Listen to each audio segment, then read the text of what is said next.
Hi guys, it is Wednesday the 15th, I believe. So I'm 12 weeks yesterday, and today is my last intralipids infusion at the fertility clinic that I was seeing. They said that if my new doctor approves, I can continue to have those done, but I know that they don't really care for it. So today will be my last appointment for this pregnancy in their office. So I went and I bought them a fruit bowl, a big like pre-cut fruit bowl, and mostly melons and grapes.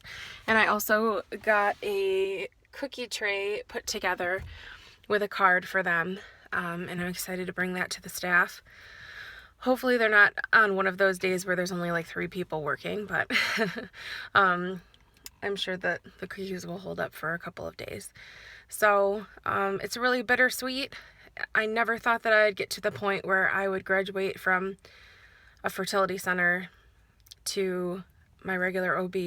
So this is a big milestone day for me. I'm very excited. And then tomorrow is my NT scan. So it's a good week. Well, I'm home from my last appointment, and I just wanted to talk through a little bit of anxiety I'm having. It's not really anxiety. It's just anybody who has social anxiety or who has this inability to let go of when you feel like you've done or said something stupid and it hangs with you for like 3 or 4 days. That's me. But I just had my last intralipid infusion. Got a little blood on my hand there, but and I brought that nice big cookie tray and a fruit bowl.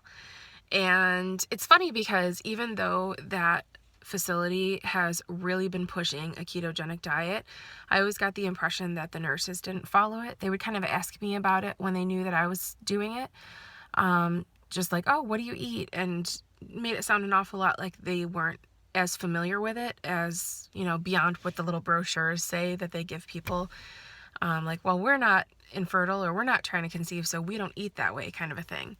So I thought it'd be totally fine to bring in a cookie tray and some fruit, but it became a big joke that it was just a whole bunch of poison, and I don't even think they had touched either of them by the time I left. So I know it's a little bit early in the day. It's just 11 o'clock now, but I felt a little silly for having brought that in. I could have brought a cheese tray with some crackers and like a veggie tray instead, but it doesn't feel like a really appropriate thank you gift. I don't know. So hopefully they do like the cookies and they do eat the fruit, or at least can bring it home to their families or something. I'm not trying to feed people things that I wouldn't eat or whatever, but I was just trying to do something crowd pleasing and something nice, just a nice gesture, but I feel like it didn't go over very well. And I was sitting in a room with 3 other women who were having their injections, and they were all teachers, and they all seemed to kind of know each other, or at least they have done infusions at the same time. And one of the girls there I had met, she's actually also 12 weeks like me, so it was nice to see her again. And we got to talking, and one of them asked if I was a teacher also, and then I feel like I said the stupidest thing. And I said it with completely good intentions, but I was like, I know I'm an artist, and I knew I always wanted to do something with art, but when I was younger, I always felt like I couldn't teach it because all of the other students seemed to think that the art teachers were weirdos, even though I loved them and spent all my time with them. Like all my spare time, I ate my lunch in the art room, and I hope that didn't sound rude, but I don't know. They were very, very nice, and they seemed to not mind, but I just felt like I was having one of those days where I just couldn't say anything right. But everyone was very, very sweet and supportive, and it's just very exciting to be at this point and to be able to look forward to hopefully seeing a really great image tomorrow at our scan and seeing an actual baby instead of just a little blob. So the other girl who's 12 weeks showed me the pictures from her 12-week scan that she had yesterday, and it looked just like what you picture an ultrasound to look like, with a little baby inside. So I bet that'll be an emotional thing to see, and I'm really hoping everything's okay and that this sweet little one she's still growing and getting ready to come out here and be loved more than anything. So, all right, I have to start my day now, but I just wanted to share that with you because I thought maybe if I talked about it, it wouldn't bother me as much, but I'm the kind of person that every time I do something that feels stupid, even if I know it wasn't, or the other person probably thought nothing of it, I just have to go over it in my mind and make myself feel dumb all day. I can't help it. So maybe tell me about the last dumb thing you said. Make me feel better. Like the last time you stressed about feeling like you put your foot in your mouth real bad. I don't know. Or you bought cookies for people who don't eat sugar, even though they all sounded very much like they ate sugar the last few times I talked to them. I don't know. Hi guys, it's Carissa. Sorry I'm in my bathing suit. I'm about to leave to go to my aunt's house for a little bit of a pool day. And I realized that tomorrow my week turns over, so I have to catch up on videos. So I have to update you on week 11, and then I'll have to make my week 12. And I'm a little behind because I've been trying to sort of catch up with having announced our pregnancy on Facebook. We just kind of made it official everywhere. And it's kind of overwhelmed me. It's almost kind of hard to look at my phone because I just feel, it's so inconsistent. Sometimes I look at it and it makes me smile, and then other times I look at it and I get all emotional. So it's been a busy weekend. It's been such a happy weekend. It was a little bit hard to announce because it just felt like, well, it's out there now. And getting all those congratulations from people, I almost felt like I had lied to them somehow. I felt like I was a fraud, because I don't even truly 100% believe it all of the time myself. So getting congratulations for something that you just almost haven't even fully accepted as real yet feels really strange. But it's just the best feeling in the world. I cried so hard after I got done filming our announcement. I really tried to hold it together while I was filming because I knew if I started crying, you wouldn't even be able to understand what I was saying. So thank you to everybody I know that once you see this will be well after the fact, but just know that every single individual message I received, I saw, and I'm going to be working the next few days on making sure that at the very least I like things and that I can reply if I have the time. So just thank you. Thank you so much. So week 11 we were on vacation, and for most of it, and we had probably the biggest thing that happened in week 11 is we found out the gender. And I have had so much time over the years, having not been pregnant and hoping to be. I've had so much time to see the way things evolve for women when they're pregnant, and thanks to like Pinterest and just social media in general. There's so many things that people do leading up to revealing the gender. But I think that the pregnancy tends to feel a lot longer before you know that. And we didn't have a lot of time to plan that kind of stuff. We were going to be getting an email just within 1 to 2 weeks that said whether or not we had any chromosomal abnormalities to worry about or concerns, and what the gender was. So I had decided that I wanted to know. Mike and I decided we wanted to know, but I was really unsure of whether or not I wanted to share it with everyone. It turns out it's really exciting news to have to try and keep to yourself, but also I went to buy a gender neutral gift for my friend Meg, Smarty and CEO. Congratulations, Meg. Because I wasn't going to be able to make it to her gender reveal because I am a stupid American who has not gotten the proper credentials to cross the border yet since they made changes.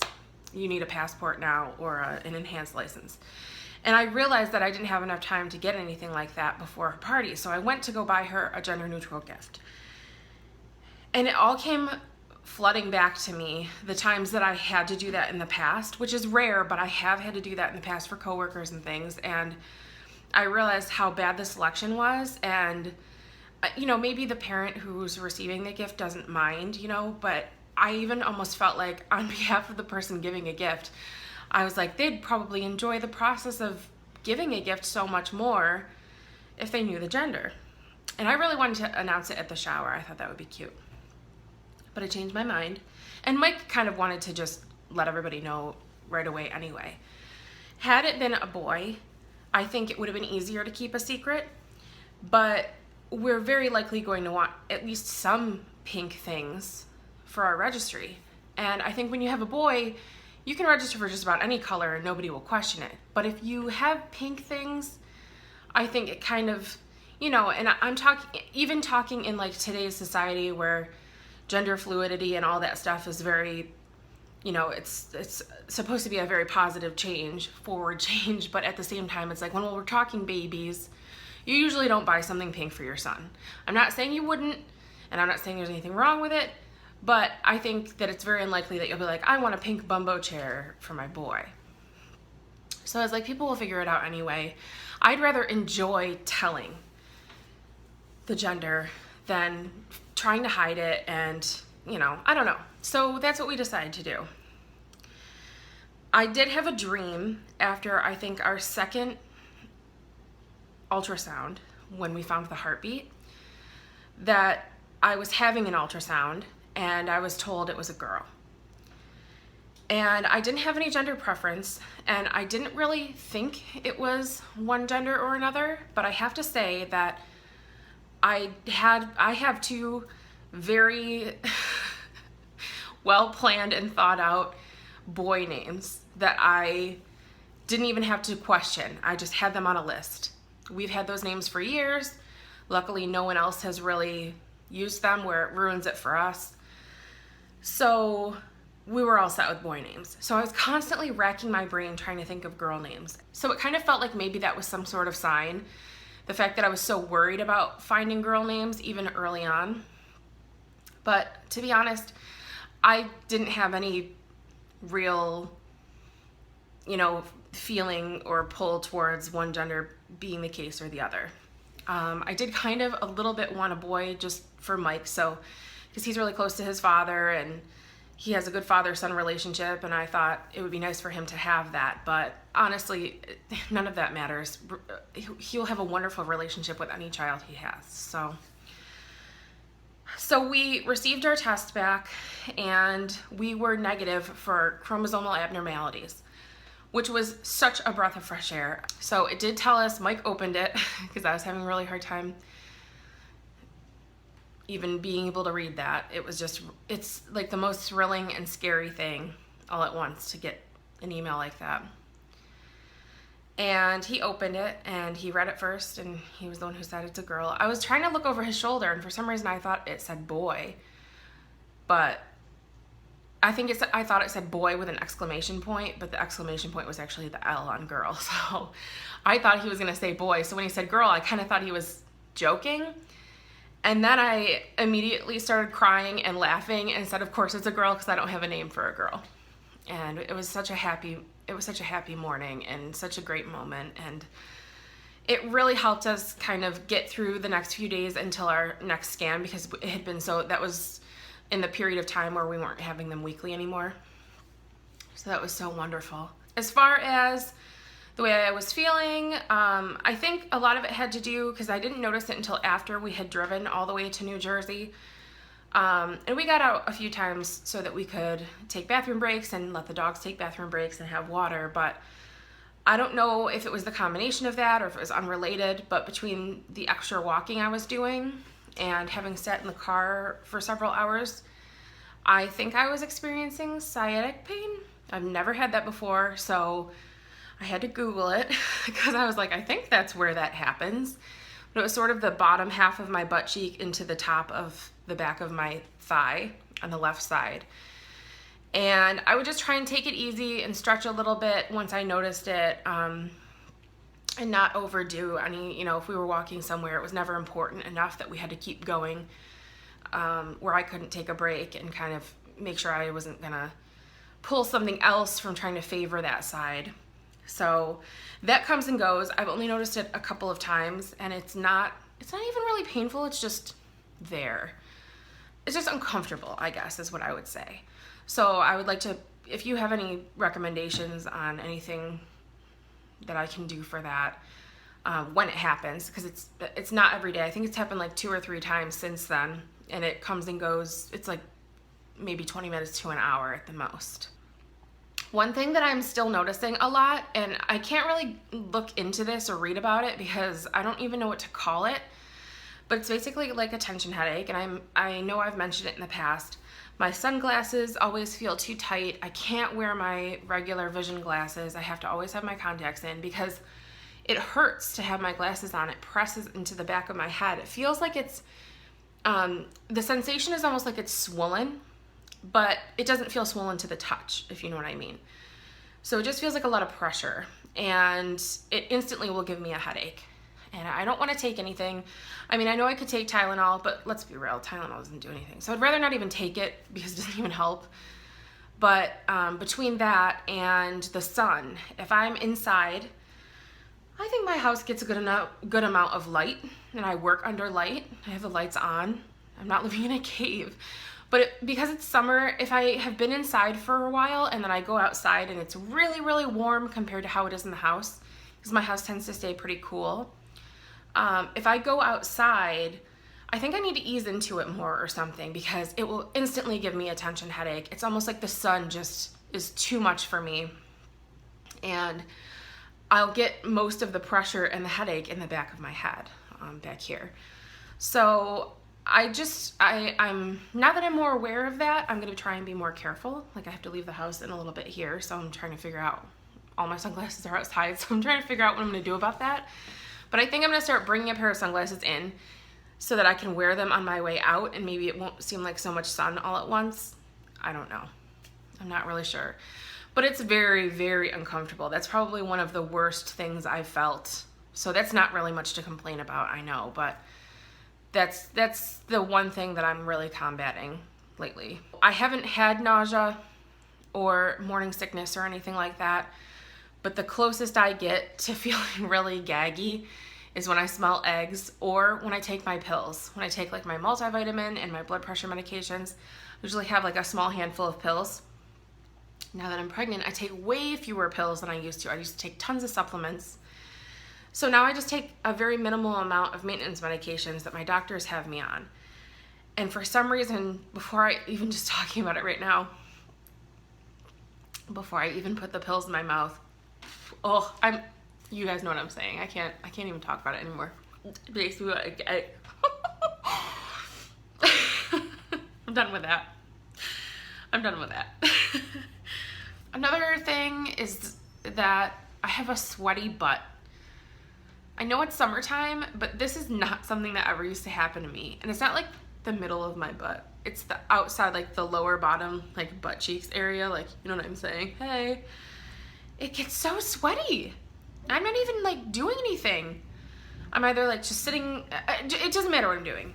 I'm not doing anything that would make me sweat, usually, when this happens. Or I'll be just like walking around the grocery store and suddenly my butt feels so sweaty. So that's a thing, I guess, that's happening to me. And I also pee every time I sneeze, a little bit every time.